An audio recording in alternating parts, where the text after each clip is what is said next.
Қайырлы күн баршаңызға. Бүгін сіздермен 25 минутта дайын болатын осындай өте керемет тауық етінен паста дайындайтын боламыз. Және видеоны жоғалтпас үшін менің каналыма тіркеліп алыңыз. Ыдысымызға суымызды қойып, қайнағаннан кейін осылай кеспелерімізді салып аламыз. Тұз салуды ұмытпаймыз. Және газымызға тапамызды қойып, осылай майымызды құйып, қызғаннан кейін тауық етімізді жақсылап қуырып аламыз. Тұзымызды саламыз.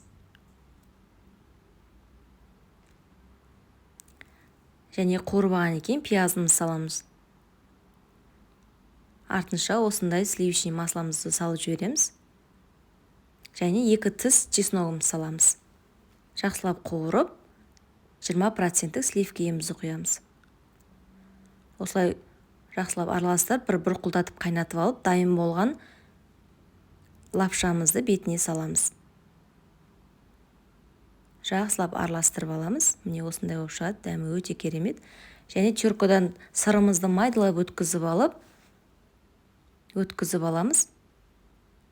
Міне осындай болып шығады. Және дайын болған пастамызды тарелкамызға салып, бетіне жаңағы теркодан өткізген сырымызды себеміз.